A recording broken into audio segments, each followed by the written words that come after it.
you're going to find there's nothing there. I have no regrets. I'm following what the lawyers have told me they want me to do. It's exactly what we're doing. There's no there. We found a handful of documents were filed in the wrong place. We immediately turned them over to the archives of the Justice Department. We're fully cooperating and looking forward to getting this resolved quickly. What do you think about this? Another round of documents being found at a residence controlled by former Vice President Joe Biden, now President Joe Biden. And this is like the fifth or sixth cache of documents that have been found from the time when he was Vice President and Senator. What is going on here? It is Springfield's Morning News. I'm Greg Bishop. You can follow along, Bishop on Air, on Twitter, on YouTube. Subscribe, follow every morning from 6 to 9. We do live broadcasts there and elsewhere. Also on Facebook with WMAY News. But you can email anytime, bishoponair@gmail.com, or call in live and local at 217-629-7970. What is going on with the documents that keep being found within residents that are controlled or offices that are controlled by President Joe Biden? Interesting timeline here. And of course, the most recent is that they found 6 documents over the weekend after the FBI didn't raid Biden's home, but instead, in a coordinated search with Biden attorneys, the FBI spent 13 hours searching the home in Delaware, and they found 6 items that contained documents with classified markings. But Biden, before that other find, told members of the media that there's no there, as you just heard. But the timeline here is rather fascinating. So the Associated Press put this together. Biden, his 2 terms as vice president under President Barack Obama ended on January 20th of 2017. Goes on to talk about how Biden periodically used the Penn Biden Center, a think tank in Washington, in between 2017 and 2019. And then January 2021 is when Biden was sworn in as president. On November 2nd, Biden's personal attorney found some documents in a locked closet.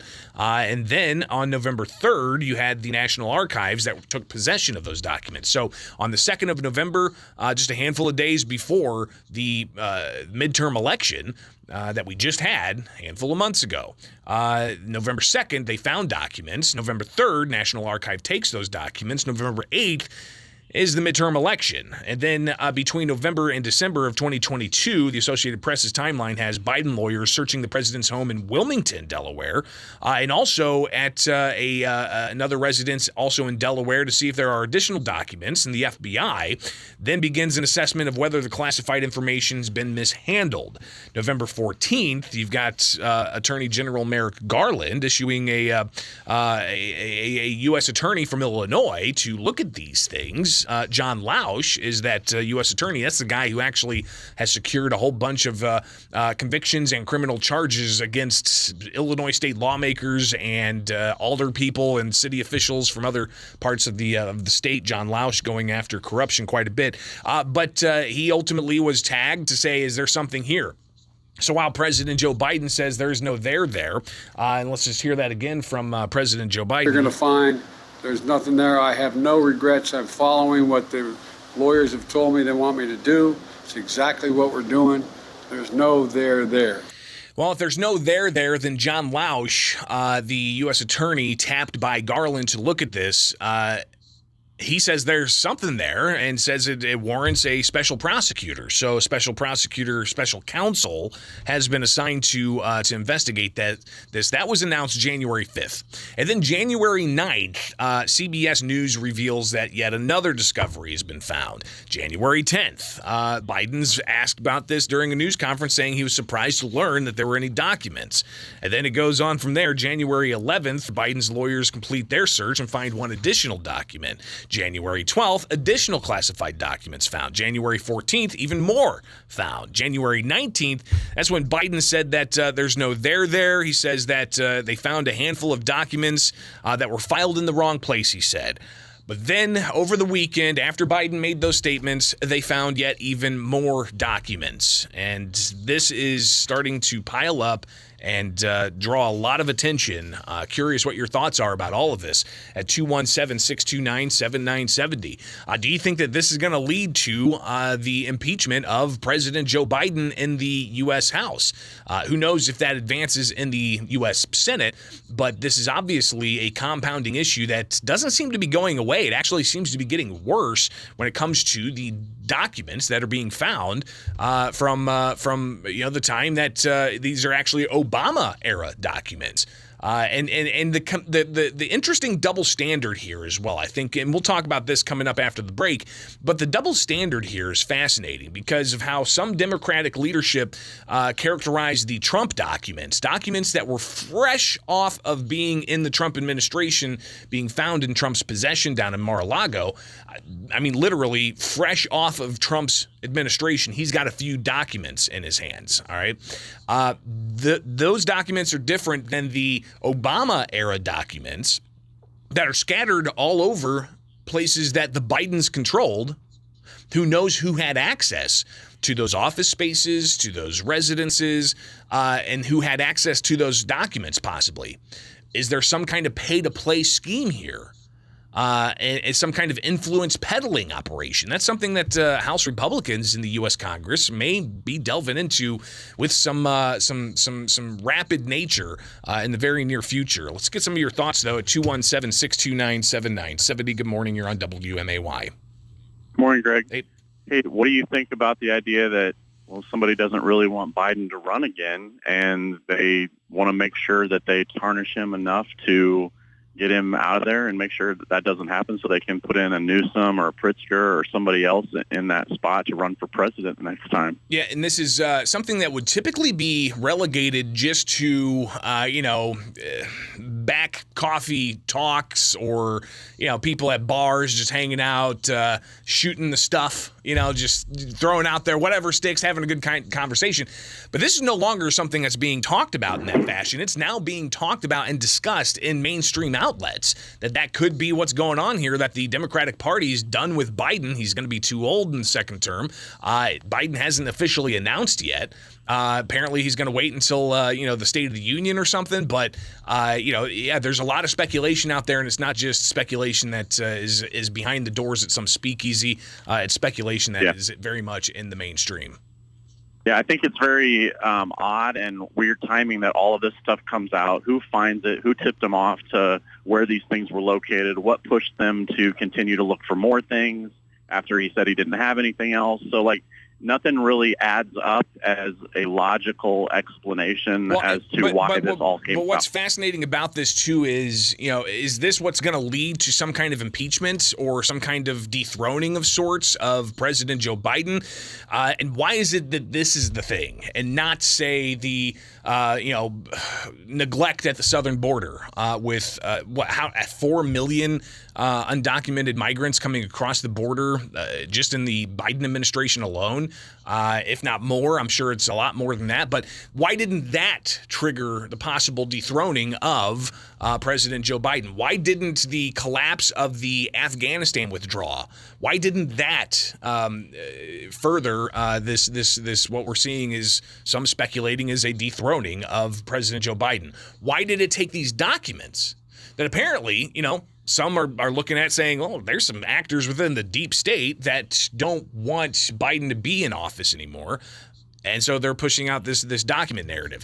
It's kind of fascinating. Again, Monday morning quarterback in here, that's what we're doing. But this is after yet another round of documents found in a different location of President Joe Biden. Good morning. You're on WMAY. Morning, Bishop. I hope you had a great weekend. I did. The double standards in this country are asinine. I mean, it is unbelievable. It's not only this, from everything they've done in the past 2.5 years, 2 years, 3 years, whatever it is. I don't know. I think you could have some people argue that it's been in the past 8 years, if not more. There's been an incredible double standard. Everything from censorship to protests to COVID regulations. And way out of hand now. And here's what we need to do as Americans. We need to stand up immediately and we need to start from the bottom and go to the top and get rid of every single one of them. I don't care if they're Democrats, Republicans, the Green Party. I don't care what they are. But that's going to be entirely up to the electorate, and we'll see just how willing they are to do that. Good morning. You're on WMAY. This has been set up for a long time. He said it when Biden came out right after I think he was elected or some point before then. He said something about, well, if I have some kind of problem down the road, I may just have to step down or something to that effect. Go find that audio. It's out there. I'll have to find it. I don't know if it is there, but we'll see if we can find that. I got full phone lines. We're going to try to squeeze them in here. Good morning. You're on WMAY. Go find that audio. It's out there. Radical. You're on the air. Go ahead. All right. So that person was listening to the radio on the radio while he's calling into the radio. We'll take this last one here. Good morning. You're on WMAY. Well, good morning, Greg. If I was one to speculate, which sometimes I do, they're trying to get rid of Trump and Biden. You see, and they're going to connect it like Trump actually had valid reasons, and he could have actually. That's an interesting theory, right? So it would not only disqualify Biden, but by de facto disqualify Trump, and that could lead us to have a one-on-one of maybe Ron DeSantis and who does Politico think that could be? Would it be Governor Pritzker or Governor Newsom? We'll get to that coming up next, but also Senator Durbin sounding off on this then and now and more. So it's here with Springfield's Morning News at 7:22.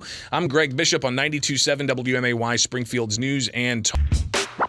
Well, we've been getting your reaction to the ongoing back and forth of classified documents with yet a fifth or sixth trove of documents being found at facilities controlled by President Joe Biden. And if you recall, it was last August when there was this huge uproar of people freaking out that former President Donald Trump should be arrested and charged with treason for having classified documents. It's always good to kind of do that and go back and revisit things. CNN actually asked Senator Dick Durbin exactly that to react to his statements from previous. Here he is over the weekend on CNN. I want to play something that you said last year about the classified documents found at his Mar-a-Lago resort. It's an outrage. It is a literal outrage for the president to take this important information down to his home in Florida and then store it in a closet with traffic, people back and forth in his resort and golf course is an outrage. Is it also an outrage for the current president to have what appears to be multiple classified documents in multiple locations? At its heart, the issue is the same. Those documents should not have been in the personal possession of either Joe Biden or Donald Trump. But what happened and followed from it is significantly different. So again, still a stance of it's significantly different. But when we asked the senator back in August when he was in Riverton, just down the street from us, I asked him about the classified documents in the Trump situation and a few other questions as well. Here's the senator back then talking to us back in August. No senator is above the law. No member of the House, no former president is above the law. In this circumstance, the search warrant went through an appeal to a federal judge who issued it. The search took place with the president's lawyer on the premises, videotaped. There was an inventory of all the things taken from his house given to him. It is now part of the official record. I don't know if it's going to lead to any prosecution, but if he had classified information that should not have been in his possession, that was wrong. This was important information, classified information. And he should have treated it as such. Whether he did or not will be decided by a prosecutor. And again, that's Senator Dick Durbin. To the public, through the Senate Judiciary Committee, the director of the FBI was before me 2 weeks ago answering questions, and more will be given to him. They've got to be held accountable, that's for certain. Everyone does, members of the Senate and the House included. But the bottom line is whether or not they've had one or two problems in the past should not absolve anybody, including the former president, from scrutiny if there's any serious belief that he might have violated the law. And again, you'll have more on what was said previously under the former administration having documents versus what the current administration having even older documents, not at one place, but at multiple places, and how it's different. Now, there seems to be this willingness to say, oh, it's different because Biden's people are working with the Department of Justice, while Trump was pushing back, they say, and not working with the Department of Justice. But I think Trump has indicated in the past that he was working with the Department of Justice, but got raided anyways. So it's not a raid for Biden, it's a raid for Trump. Not a raid for Biden, but still, it's problematic that there are classified documents involved in all of this.